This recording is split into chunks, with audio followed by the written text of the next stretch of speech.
안녕하세요. 책 읽기 좋은 날 여운입니다. 인생은 모든 것이 선택의 순간이라고 말해도 과언이 아닐 것입니다. 직장을 고르는 일부터 투자를 하는 일, 결혼 상대를 잘 고르는 것 등 이러한 선택이 인생을 송두리째 바꾼다면 여러분은 어떻게 결정하실 건가요? 대부분의 사람들은 주요 사안에 맞닥뜨렸을 때 그저 인간 본성의 기본값, 디폴트에 따라 반응합니다. 편안함을 쫓아 답보하는 선택을 하거나 이성이 아닌 감정의 반응에 결정을 내리고 최선이 아닌 차선을 택한다는 것입니다. 문제는 이처럼 반응을 행동으로 옮기면 아주 나쁜 결정을 하거나 관계에서 돌이킬 수 없는 실수를 저지르게 됩니다. 인생의 성패와 행불행을 결정하는 것은 사실상 중차대한 순간의 중대한 결정이 아닌 일상의 사소한 결정입니다. 좋은 결정을 가로막는 인간 본성의 기본값을 바꾸는 멘탈 습관이 필요한 이유입니다. 오늘 소개할 책은 평범한 순간을 비범한 결과로 바꾸는 비밀, 클리어 싱킹입니다. 명료한 사고, 즉 클리어 싱킹은 누구도 가르쳐준 적이 없는 결정적 기술이며 탁월한 성공을 꿈꾸는 사람이라면 반드시 갖춰야 할 기술이기도 합니다. 현명한 판단은 값비싸지만 어리석은 판단은 우리에게 큰 대가를 치르게 합니다. 지금 어떤 위치에 있는지는 중요하지 않습니다. 중요한 것은 오늘이라도 위치를 좋게 바꾸는 것입니다. 평범한 매 순간은 미래를 더 쉽거나 더 어렵게 만들 수 있는 기회입니다. 모든 것이 클리어 싱킹 여부에 달린 셈입니다. 자, 그럼 지금부터 잠시 책 속으로 들어가 보겠습니다. 오늘도 책 읽기 좋은 날과 함께 좋은 시간 보내세요.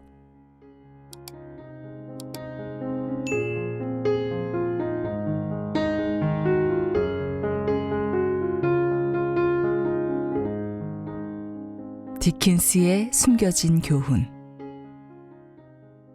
영국의 대표 작가 찰스 디킨스가 창작한 가장 유명한 인물 중 하나는 에비니저 스크루지다. 그는 다른 모든 것을 희생하면서까지 부를 추구한 탐욕의 화신이다. 스크루지를 찾아온 새 유령이 그에게 그의 과거와 현재, 미래를 보여준다. 미래의 환영 속에서 스크루지는 이미 죽었다. 스크루지는 유령의 허락을 받아 자신에 대해 사람들이 하는 이야기를 엿듣게 된다. 사람들은 스크루지의 죽음을 기뻐하면서 그를 회상하며 분개한다. 그의 물건을 훔친 사람도 이에 대해 뉘우치지 않으며 오히려 저주와 같았던 그가 사라진 데 안심한다. 스크루지는 이처럼 자신이 내린 결정의 장기적인 파급 효과를 보면서 후회하고 다시 한번 기회를 달라고 간청해 자신의 삶의 행로를 바꿀 기회를 얻는다. 과거의 스크루지는 사회의 성과표에 따라 경계하던 사람이었다.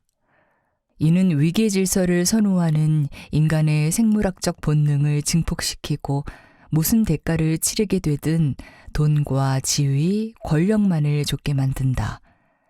그러나 자신의 먼 미래의 환영을 보게 된 스크루지는 이런 것들이 진정으로 중요한 것이 아니며 다른 사람의 성과표에 따르는 삶은 가치가 없다는 사실을 깨달았다.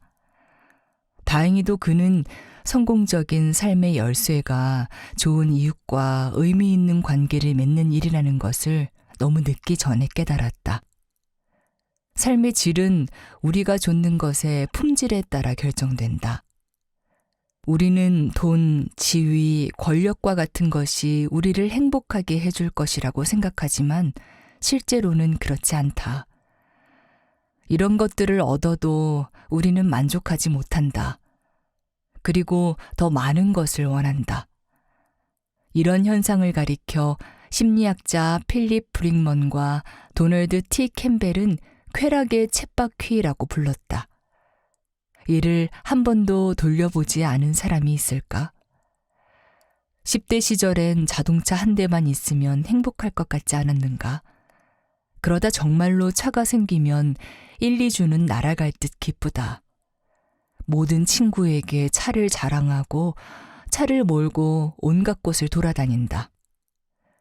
삶은 정말 놀랍다는 생각이 든다. 그러다 현실이 시작된다. 자동차에 문제가 딸려온다. 보험료와 주유비, 유지비 외에도 비교라는 문제가 발생한다. 차가 없었을 때는 주로 차가 없는 다른 사람과 나를 비교했다. 그러나 차가 생기자 다른 자동차 소유자와 나를 비교하기 시작한다.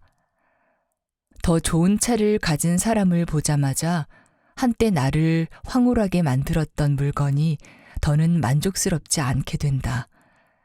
결국 차가 없던 예전의 기본 불만 수준으로 쾌락의 쳇바퀴가 최저속 기어 위치로 돌아가는 것이다. 비교는 기쁨의 도둑이다. 사회적 비교는 늘 일어난다. 때로는 집이나 자동차 같은 우리가 가진 소유물이 비교 대상이 되지만 사실 더 자주 비교하는 것은 사회적 지위다.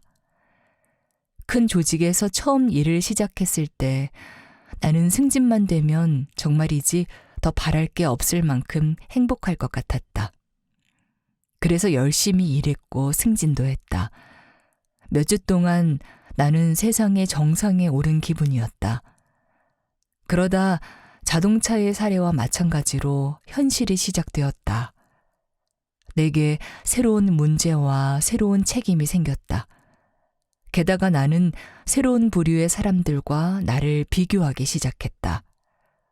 얼마 후 나는 예전의 불만 수준으로 돌아갔다. 그 후에도 승진은 계속되었지만 어느 때도 더 행복해지지 않았다. 오히려 내가 원하는 것만 더 많아졌다. 우리는 늘 다음 단계에 이르면 충분할 것이라고 생각한다. 하지만 결코 그렇지 않다. 내 계좌의 잔액에 0이 하나 더 붙어도 지금보다 더 행복하지는 않을 것이다. 한 번 더 승진해도 나의 정체성은 바뀌지 않을 것이다. 아무리 멋진 차가 있어도 내가 더 행복해지지 않을 것이다. 더 큰 집이 있다고 해서 내 문제가 해결되지는 않을 것이다. 소셜미디어 팔로워가 늘어난다고 해서 내가 더 나은 사람이 되지는 않을 것이다. 쾌락의 쳇바퀴를 돌리는 사람들은 조건부 행복을 쫓는다. 이들은 이런저런 일이 일어나면 행복할 것이라고 생각한다. 가령 자신이 받아 마땅한 공로를 인정받는다면, 돈이 조금만 더 많다면, 나의 진정한 짝을 찾을 수 있다면 행복하리라 여기는 것이다. 그러나 행복은 조건부가 아니다. 조건부 행복을 좇는 사람은 결코 진정으로 행복하지 않다. 그들이 원한다고 생각했던 것을 얻는 순간, 행복의 조건이 충족된 순간, 충족된 조건은 새로운 표준이 되고 그들은 자동으로 더 많은 것을 원하게 된다. 이는 마치 되돌아갈 수 없는 일방통행문을 지나는 것과도 같다. 일단 문이 닫히면 상황을 바라보는 시각이 사라진다. 어디에서 왔는지를 되돌아볼 수 없고 현재 있는 곳만 보인다. 현재 상황이 일상이 되고 주위에 좋은 것들이 당연하게 여겨지기 시작한다. 그렇게 되면 더는 아무것도 우리를 행복하게 만들지 못한다. 우리를 행복하게 하지 못하는 온갖 것들을 쫓아 바쁘게 쳇바퀴를 돌리는 동안 진정으로 중요한 것을 놓치게 된다는 사실을 깨달아야 한다. 스크루지는 진정으로 중요한 것을 대가로 지불하고 성공을 거둔 허구적 사례다. 그러나 실제 사례도 수두룩하다. 나와 한때 함께 일했던 대기업 경영자는 우리 문화에서 흔히 그렇듯 치열한 경쟁을 뚫고 그 자리까지 올라온 입지전적인 인물이었다. CEO가 되기까지 그가 마주한 사람들은 그의 목적 달성을 위한 수단에 불과했다. 그는 부자가 되고 싶었고 존경받고 싶었으며 유명해지고 싶었다. 그는 높은 지위와 다른 사람들의 인정을 원했다. 긴장된 분위기 속에서 종종 자신의 성질을 거침없이 폭발시키던 회의가 끝나고 나면 그는 종종 내게 다가와 다음과 같이 말했다. 셰인, 자네는 아까 회의에서 자네가 사자인지 양인지 결정해야 했어. 내가 사자거든. 그러면서 미국 드라마 왕좌의 게임에 나오는 대사를 인용했다. 사자는 양의 의견에 신경 쓰지 않는다. 이처럼 그는 자신이 먹이 사슬의 꼭대기에 있다는 것을 모든 사람이 알기를 원했다. 골프 광이었던 그는 일주일에 여러 차례 골프를 즐겼다. 함께 골프를 칠 사람을 찾는데도 전혀 어려움이 없었다. 오히려 친구가 너무 많아서 다 같이 치지 못한다고 불평하기 일쑤였다. 그래서 은퇴 직후엔 마침내 많은 친구와 함께 좋아하는 취미를 즐길 여유가 생겼다며 기뻐했다. 그러나 은퇴 후 그의 친구와 동료는 대부분 바쁘거나 부재 중이었고 더 이상 그의 전화를 받지 않았다. 결국 한 달에 한 라운드를 함께 칠 사람을 구하는 것도 힘들었다. 그의 인간관계는 진실되고 의미 있어 보였지만 실제로는 아무도 그와 엮이는 것을 원치 않았다. 타인을 거래관계로 대하던 그의 태도로 인해 사람들은 자신이 이용당하고 조종당했다고 느꼈고 불만이 많았다. 소리를 지르고 욕을 하며 화를 내던 그의 곁에서 사람들은 좋아서가 아니라 어쩔 수 없이 그와 함께 일했다. 그에게는 취미였던 골프가 사람들에게는 일이었다. 일선에서 물러난 지 얼마쯤 흐른 후 그는 자신이 잘못된 게임에서 이기려 했다는 결론에 도달했다. 그 역시 많은 사람이 목표로 삼는 부와 권력과 명성을 추구했다. 이 같은 목표를 최우선 순위에 두고 끈질기게 몰아붙인 끝에 마침내 본인이 원한다고 여겼던 것들을 손에 넣었지만 그에게 남은 것은 공허함이었다. 자신이 원하던 것을 얻기 위해 의미 있는 인간관계를 희생했지만 진정으로 중요한 것이 그들이었다는 사실을 뒤늦게 깨달았다. 스크루지와 달리 그에게는 또 한 번의 기회가 주어지지 않았다. 얼마나 많은 사람이 그와 똑같은 궤도를 달리고 있을까? 경력의 어느 단계에 있든 마찬가지다.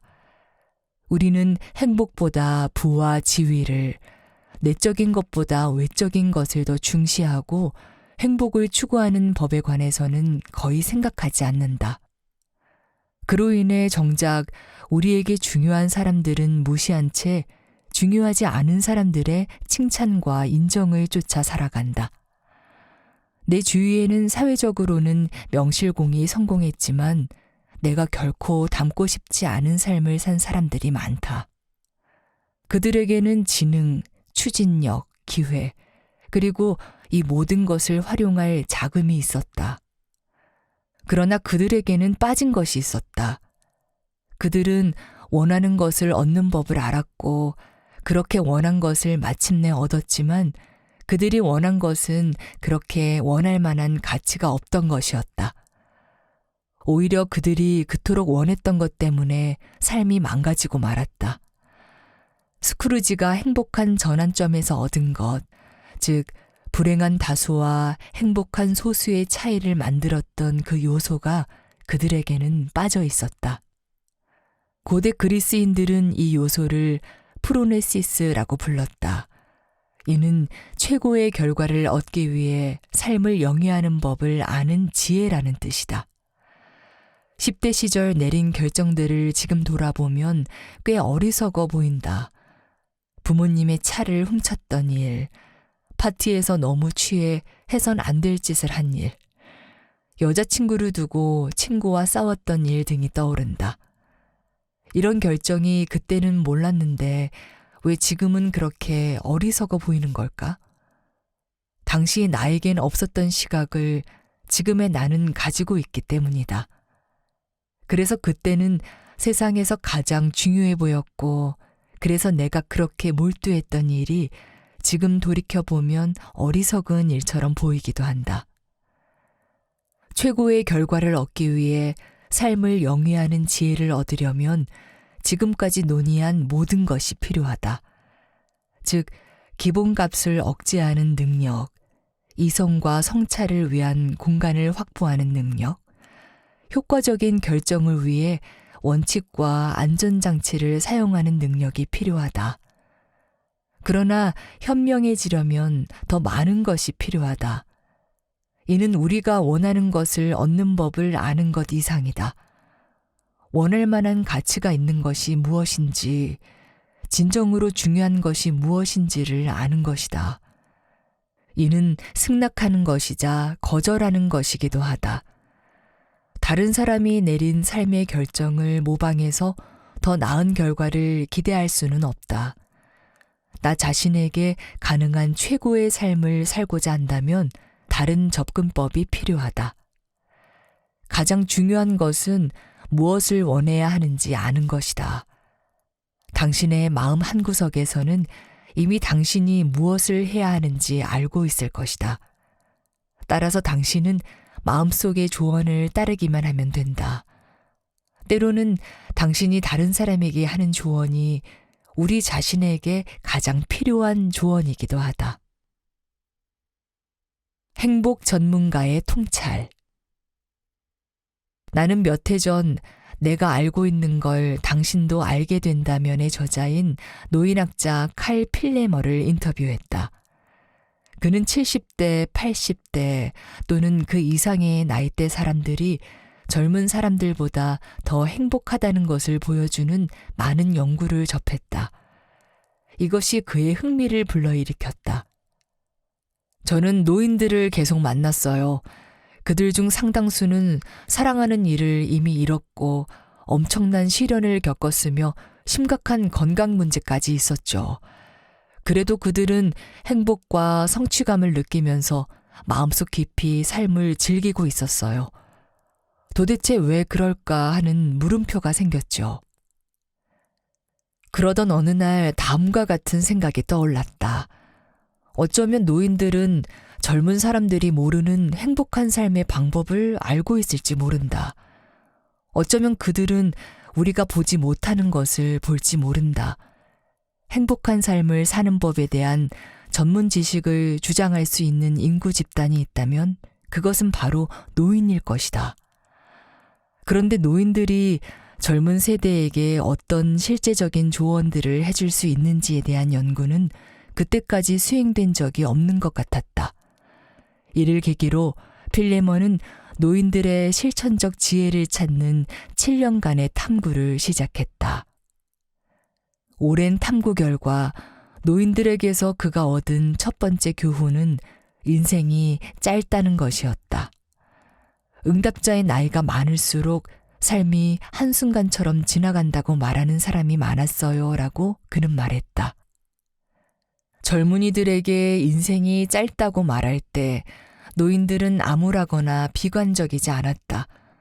대신 그들은 더 나은 결정을 북돋는 시각을, 즉 진정으로 중요한 것에 우선순위를 두는 시각을 제시하고 싶어 했다.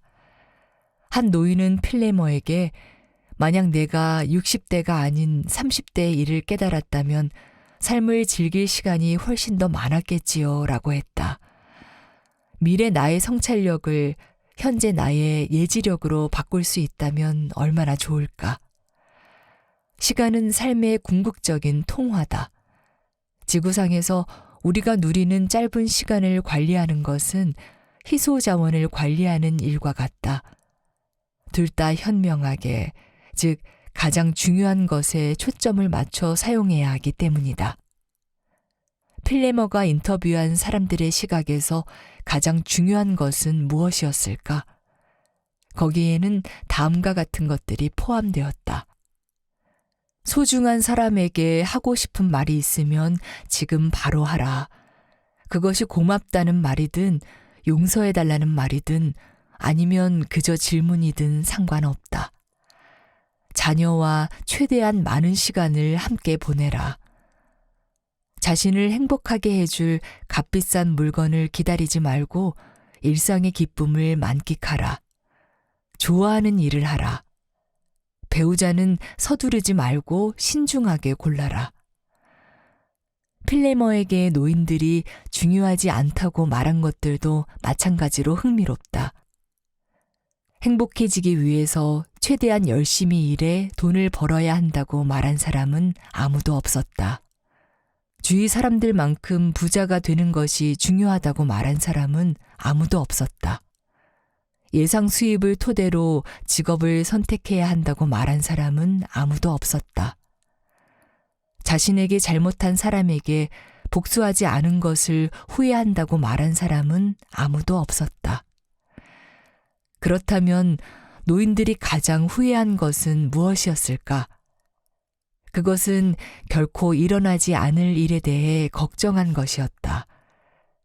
걱정은 삶을 낭비하는 겁니다. 라고 한 응답자는 말했다. 앞서 소개한 것들은 필레머가 어려운 시기에 행복하고 만족스러운 삶을 사는 법에 대해 알려줄 수 있는 가장 신뢰할 수 있는 전문가들이라고 묘사한 사람들이 얻은 중요한 통찰이었다. 그러나 더욱 중요한 통찰이 또 하나 있었다. 필레머는 한 인터뷰 대상자에게 그녀가 느끼는 행복의 원천이 무엇인지 설명해 달라고 요청했다. 곰곰이 생각하던 그녀는 다음과 같이 말했다. 89년을 살면서 나는 행복이 조건이 아니라 선택이라는 것을 깨달았어요. 필레머는 다음과 같이 설명했다. 노인들은 우리에게 일어나는 일들과 행복에 대한 내적 태도의 핵심적인 차이를 구별했습니다. 무슨 일이 일어나도 행복할 수 있는 태도 말이에요. 행복은 외부 사태에 따라 달라지는 수동적 조건이 아니고 그저 행복한 사람으로 태어난 것 같은 기질이나 성격의 결과도 아닙니다. 행복을 위해 필요한 것은 오히려 관점의 의식적 전환이었습니다. 매일 비관보다는 낙관을, 절망보다는 희망을 선택하는 전환 말이죠. 나이가 들수록 우리는 다음과 같이 말했던 마르쿠스 아우렐리우스처럼 상황을 바라보게 된다. 외적인 일로 괴로울 때 당신을 고통스럽게 하는 것은 그 일 자체가 아니라 그것에 대한 당신의 판단이다. 당신은 이를 당장 없애버릴 수 있다. 이 통찰의 함의는 매우 극적이다. 이제 행복은 우리가 논의했던 다른 결정들과 연속선상에 놓인다. 상상해보라. 개인의 삶과 경력을 구성하는 온갖 결정들은 결국 행복을 위한 단 하나의 포괄적 결정의 문제가 된다. 우리는 살면서 무엇을 추구할지 결정할 수 있다. 우리는 우리 자신에게 무엇이 우선인지를 결정할 수 있다. 우리는 시간과 에너지 및 기타 자원을 진정으로 중요한 것을 위해 쏟기로 결정할 수 있다. 앞서 언급한 노인들의 시각으로 사물을 바라볼 수 있다면 우리는 더 나은 삶을 살 수 있는 통찰을 행복의 전문가들처럼 무엇이 진정으로 중요하고 무엇이 그렇지 않은지를 볼 수 있는 통찰을 얻게 될 것이다. 그리고 실제로 바로 이를 위한 고대 기법이 있는데 그것은 인생이 얼마나 짧은지를 생각해 보는 것이다. 그러면 진정으로 중요한 것이 보이기 시작할 것이다. 세네카는 말했다. 마치 인생의 끝에 도달한 것처럼 마음의 준비를 하자. 더 나은 삶을 원한다면 죽음에 대해 생각해보자. 메멘토 모리. 죽음을 상기하라. 사고 실험을 해보자. 마음을 비우고 당신이 80살이 되어 인생의 끝에 다가가고 있다고 상상해보라. 어쩌면 몇 년, 아니 겨우 몇 시간밖에 남지 않았을지도 모른다. 당신은 아름다운 가을날 강이 내려다 보이는 공원 벤치에 앉아있다. 새들이 지저귀며 날아다니는 소리, 강물이 흐르는 소리, 낙엽이 부드럽게 구르는 소리가 들린다. 부모가 걸음마를 배우는 아이의 손을 잡고 지나간다. 원하는 만큼 그대로 있어라. 서두를 필요는 없다. 이제 마음속 깊이 생각해보라. 상상 속의 삶에서 무슨 일이 일어났는가? 누가 보이는가? 당신은 그들에게 어떤 영향을 미쳤나? 그들을 위해 무엇을 했는가? 그들이 당신을 어떻게 느끼는가? 당신이 이룬 것들은 무엇인가? 당신이 가진 재산은 무엇인가? 마지막 날이 다가오는 당신에게 있어 가장 중요한 것은 무엇인가? 또 하찮게 보이는 것은 무엇인가? 당신의 소중한 추억은 무엇인가? 후회하는 것은 무엇인가? 친구들은 당신에 대해 무슨 말을 하는가? 가족은 어떤가? 우리의 시각을 인생의 끝으로 옮기면 진정으로 중요한 것이 무엇인지가 와닿기 시작한다. 그러면 더 현명해질 수 있다. 인생의 끝에 다다른 시각으로 현재를 돌아보면 지금 이 순간 우리의 주의를 끄는 두려움과 욕망이 옆으로 밀려나고 인생 전반에 더욱 중요한 것들을 위한 공간이 열린다. 스티브 잡스는 이것을 다음과 같이 표현했다. 내가 곧 죽을 것이라는 점을 상기하는 것이야말로 살면서 중대한 선택을 해야 할 때 도움이 되는 중요한 도구다. 죽음 앞에서는 거의 모든 것, 즉 외부의 온갖 기대와 자부심, 곤란한 상황이나 실패에 대한 갖가지 두려움 등이 사그라지고 진정으로 중요한 것만 남기 때문이다. 내가 죽을 것이라는 사실을 떠올리는 것이야말로 무엇을 잃을까봐 걱정하는 마음의 덫을 피하는 최선의 방법이다.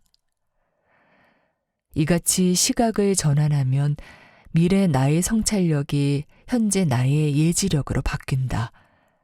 이를 통해 우리에겐 미래를 탐색하는 데 사용할 수 있는 지도가 생긴다. 이렇게 삶을 바라보면 현재 내 삶의 방향이 내가 원하는 최종 목적지와 완전히 일치하지 않는다는 것이 보인다. 그게 보인다면 좋은 것이다. 잘못된 방향으로 가고 있다는 걸 깨닫는 것이 제 길로 돌아가는 첫 걸음이기 때문이다. 무엇이 진정으로 중요한지가 분명해지면 우리는 다음과 같이 묻게 된다. 나는 내 한정된 시간을 제대로 사용하고 있는가? 스티브 잡스에게는 매일 이루어지는 루틴이 있었다. 그는 매일 아침 거울을 보며 다음과 같이 질문했다고 한다. 만약 오늘이 내 인생의 마지막 날이라면 나는 오늘 내가 할 일을 정말로 원할까? 이 질문에 대해 며칠간 연속해서 아니라는 답변이 나오면 무언가를 바꿔야 한다는 것을 알았다고 한다. 언제부턴가 나도 이런 루틴을 따르기 시작했다. 그리고 이 루틴이 결국 나로 하여금 정보기관을 떠나기로 결심하게 만든 계기가 되었다. 살다 보면 굳은 날도 있게 마련이지만 잡스의 질문에 대한 당신의 답변이 매일 또는 매주 아니라면 변화가 필요하다는 신호다. 이러한 사고 실험을 하면 자신의 인간관계와 얽힌 추억들이 자연스럽게 떠오를 것이다. 어쩌면 동반자와 함께 소파에 앉아 울었거나 낭만적인 주말을 보냈거나 둘이 손을 잡고 해변을 거닐던 때일 수도 있다. 어쩌면 결혼식 때일 수도 있고 아이들과 함께 순수한 기쁨을 만끽했던 때일 수도 있다. 어쩌면 친구를 위해 함께 했거나 친구가 나를 위해 함께 했던 때일 수도 있다. 또는 후회스러운 일들, 잡을 수 있었는데 잡지 못한 기회들이 머릿속에 떠오를 수도 있다. 좇지 않은 꿈, 시작하지 못한 사업, 아깝게 놓친 사랑, 가지 못한 여행지, 혹여 피해를 볼까봐 두려워서 참았던 일, 바보처럼 보일까 싶어 시도하지 못했던 일 등이 떠오를지도 모른다. 아마존 회장 제프 베이조스도 이와 비슷한 사고 실험을 이용한다고 했다. 저는 8살이 된 제 모습을 떠올려 보았어요. 그러면서 다음과 같이 생각했죠. 좋아, 이제 내 삶을 돌아보자. 후회를 최소화할 수 있으면 좋을 텐데. 80세가 되었을 때 이것을 후회하진 않을 것 같았죠. 정말로 대단한 것이 될 거라 예상했던 인터넷이라는 세계에 뛰어든 일도 후회하진 않을 겁니다. 심지어 실패해도 후회하지 않을 것 같은데 시도조차 하지 않는다면 정말로 후회할 것 같았습니다. 그것이 매일 생각나서 괴로울 것이라 생각했어요. 이렇게 생각하니 결정하기가 너무 쉬웠죠. 인간은 한 것보다 하지 않은 것을 더 후회한다. 시도와 실패의 고통이 극심할 수 있지만 적어도 이로 인한 고통은 생각보다 금세 사라진다. 반면 시도하지 못한 일에 대한 고통은 덜 강렬하긴 해도 결코 사라지지 않는다. 소유 자체는 덜 중요해지고 그것으로 무엇을 할 수 있는지가 중요해진다. 이런 사고 연습을 하면서 본인의 집을 투자 대상으로 떠올린 사람은 많지 않을 것이다. 집이 머릿속에서 떠올랐다면 아마도 인간관계와 추억의 맥락 속에서였을 것이다.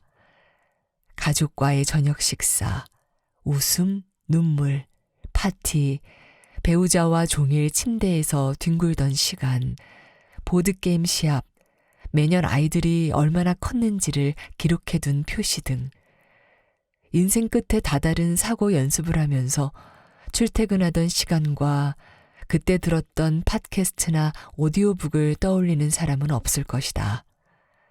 그것보다는 차라리 가족이나 친구와 나눴던 대화나 평소 쓰고 싶던 책을 집필하며 보낸 시간 등이 떠오를 것이다. 어쩌면 자신이 되고자 했던 모습에 미치지 못하게 행동했던 때가 떠오를 수도 있다. 어쩌면 누군가에게 부적절한 이메일을 보냈을 때나 감정을 억제하지 못하고 사랑하는 사람에게 소리를 질렀을 때일 수도 있다. 사랑한다는 말을 어떻게 해야 할지 몰라서 혹은 너무 두려운 나머지 그저 상대의 반응을 떠보려고 마음에도 없는 말을 내뱉었던 때일 수도 있다. 누군가가 자신에게 도움을 요청했지만 본인 일에만 정신이 팔려 요청을 외면했던 때일 수도 있다. 자신이 속한 공동체와 도시, 국가 또는 세계에 자신이 미친 영향에 대해 또는 이런 영향을 미치지 못한 것에 대해 떠올릴 수도 있다. 자신의 건강에 대해 생각할 수도 있다. 나는 80살, 90살 또는 100세까지 건강을 유지하기 위해 최선을 다했는가? 다른 사람을 돌볼 수 있을 만큼 나 자신을 건강하게 돌보았는가? 승진이나 내 집 마련처럼 우리가 중대한 순간이라고 생각하는 것들보다 당시에는 중요해 보이지 않았던 사소한 순간들의 누적이 삶의 만족을 위해서는 더 중요하다. 인생의 끝자락에서 볼 때 큰 상을 받는 것보다 일상의 순간이 더 중요하다. 크고 밝은 조명보다 작은 기쁨이 더 밝게 빛난다. 죽음이 선사하는 인생 교훈. 죽음의 렌즈를 통해 삶을 평가하는 것은 거칠고 강력하며 조금은 섬뜩하다. 이를 통해 무엇이 가장 중요한지가 분명해진다. 이를 통해 현재의 나와 되고 싶은 내 모습 사이에 간격이 보이기 시작한다. 지금 있는 곳과 가고 싶은 곳까지의 거리가 보인다. 이런 명료함이 없으면 지혜도 없으며 중요하지 않은 일에 현재를 낭비하게 된다. 이 사고 실험을 통해 나는 내 삶을 더 객관적으로 바라볼 수 있게 되었다. 이를 통해 나는 더 나은 내가 되고 싶다는 마음이 생겼다. 처음에는 다른 사람들을 위해 하고 싶은 것들이 생각났다. 나는 사랑하는 사람들이 나를 필요로 할 때 곁에 있었나? 나는 가장 가까운 사람들을 위해 얼마나 시간을 냈나? 나는 내가 원하는 모습의 배우자인가? 낭만적이고 달콤한 내 짝을 사랑하고 응원하는 진실한 동반자인가? 나는 좋은 아버지였나? 나는 여행하면서 세상을 보았나? 나는 사람들에게 기댈 만한 사람이었나? 나는 공동체에 적극적으로 참여했나? 나는 사람들이 꿈을 이루도록 도움을 주었나? 나는 세상을 더 나은 곳으로 만들었나? 목적지를 알면 그곳으로 가는 법도 더 분명해진다. 아리스토텔레스의 말처럼 최고선을 알면 살아가는 최선의 방법을 아는데 큰 도움이 된다. 이것을 알면 겨냥할 관역이 있는 궁수처럼 올바른 목표물을 맞추는 것이 더 쉬워진다. 우리 아이들은 미로 게임을 할 때 미로가 보통 것보다 복잡하거나 풀기가 더 어려울 경우 앞으로 푸는 대신 뒤에서부터 푸는 것이 더 쉽다는 걸 알아챘다. 끝을 고려하면서 시작하면 어느 길로 갈지 정하는 것이 한결 쉬워진다는 걸 깨달은 것이다. 우리의 삶도 이와 비슷하다. 올해가 인생의 마지막 해라고 해도 오늘처럼 살겠는가? 언젠가 점심을 먹으며 친구에게 이 질문을 던졌더니 친구는 잽싸게 받아쳤다. 그렇다면 나는 지금까지 저축한 돈을 다 써버리고 신용카드도 팍팍 긁으며 하고 싶은 거 다 할 거야. 하지만 90살이 된 모습을 떠올린다면 신용카드를 한도까지 사용한다고 해서 더 행복해지지 않을 것이 분명하다. 대다수의 경우 죽음을 생각하면 오히려 돈을 펑펑 쓰고 싶은 마음이 사라진다. 그리고 자신의 마지막 해를 이메일을 확인하거나 다른 사람을 깎아내리거나 추수감사절 때 정치 논쟁을 벌였던 삼촌에게 내가 옳다는 걸 증명하려고 애쓰면서 보내지는 않을 것임이 틀림없다. 나이든 본인의 모습과 되돌아본 자신의 삶이 어떤 모습이길 원하는지를 상상해보면 선제적 대응보다 맹목적 반응을 부추기는 사소한 것들을 더는 생각하지 않게 된다. 이제 진정으로 중요한 것이 보이기 시작한다. 작은 것은 작게 보이고 진정으로 중요한 것은 크게 보일 것이다. 이런 시각이 열리면 미래의 내가 진정으로 원하는 방향으로 나아가는 것이 훨씬 쉬워진다. 지금 있는 곳과 있고 싶은 곳 사이에 간격이 보일 테고 필요하면 경로를 변경할 수도 있을 것이다. 나는 이 사고 실험을 한 후로 더 잘 먹고 더 많이 자고 규칙적으로 운동하기 시작했다. 왜? 90살까지 살면서 내가 진정으로 원하는 모든 것을 하려면 건강해야 하기 때문이다. 마찬가지로 이 사고 실험을 한 후로 아이들과 더 많은 시간을 함께하는 아버지가 되고 싶다는 바람을 분명히 깨달을 수 있었다. 그래서 아이들 곁에서는 휴대폰 사용을 줄였고 아이들과 소통할 기회가 되는 일상 규칙을 만들었다. 가령 매일 아이들이 집으로 돌아오면 우리는 소파에 앉아 그날의 일과에 대해 이야기한다. 물론 이런 것들은 작은 변화다. 하지만 나와 내게 중요한 사람들에게 큰 영향을 미친다. 사고 실험을 계속하다 보면 내가 세상을 떠난 후 사람들이 나에 대해 어떻게 이야기할지가 궁금해진다. 사람들은 실제로 무슨 이야기를 할까? 그것이 무엇이든 이를 바꿀 수 있는 기회는 내게 아직 시간이 있는 바로 지금이다. 사람들이 하는 이야기가 좋은 것만은 아닐 텐데 이는 수정이 필요한 문제가 있다는 뜻이다. 그리고 나는 지금 그것을 해결할 수 있다. 나는 더 큰 사람이 될 수 있다. 왜? 그것이 내게 중요하니까. 미래 나의 성찰력을 현재 나의 예지력으로 바꾸는 것이 곧 지혜다. 지금 이 순간 중요해 보이는 것은 사실 삶에서 거의 중요하지 않다. 그러나 삶에서 중요한 것은 지금 이 순간에도 중요하다. 지금 이 순간 승리처럼 보이는 것은 종종 얄팍한 승리일 뿐이다. 지금은 중요해 보일지 몰라도 인생 전체의 시각에서 보면 중요하지 않다. 우리가 최종적으로 원하는 방향으로 가지 않는다면 우리가 최종적으로 도달한 곳에서는 결국 후회하게 된다. 이러한 후회를 피하는 것이야말로 삶의 만족을 위한 핵심 요소다. 현명한 판단과 좋은 삶. 현명한 판단이란 무엇보다도 중요한 것을 달성하는데 지금 이 순간 중요한 것이 아닌 삶에서 중요한 것을 달성하는데 효과적인 판단을 의미한다. 이것은 오늘 성공하는 법을 알아내는 게 아닌 마음속 목적에 맞게 삶을 조직해야 하는 이유와 방법을 이해하는 것이다. 현명한 판단은 무엇보다도 지혜를 갖는 것이다. 현명한 사람은 무엇이 진정으로 가치 있는지 안다. 현명한 사람은 삶이 단 한 번뿐이라는 것을 누구보다도 잘 안다. 초안, 재도전, 이전 저장 지점에서의 재시작 같은 것은 없다. 그는 쾌락의 쳇바퀴에서 하찮은 야망을 좇느라 시간을 낭비하지 않는다. 그는 진정한 부의 요소가 무엇인지 알며 사람들이 어떻게 생각하거나 이야기하든 상관없이 진정한 부를 확보하는 데 전념한다. 때때로 현명함으로 인한 대가로 다른 사람들에게 바보 취급을 당할 수 있다. 당연하다.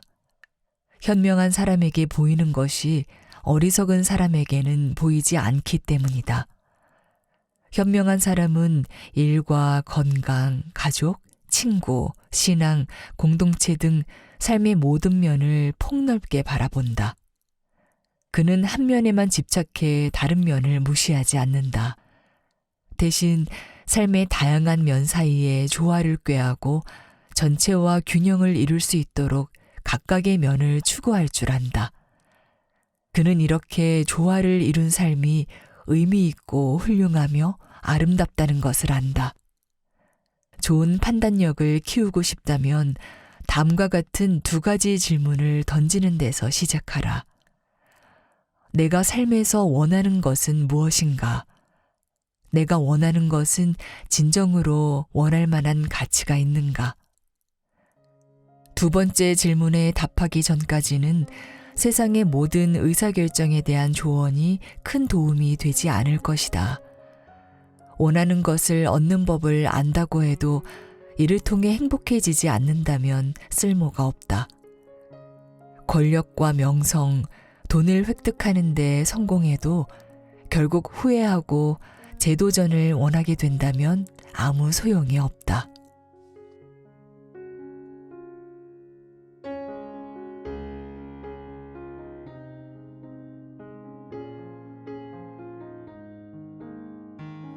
책 읽기 좋은 날, 오늘은 여기까지입니다.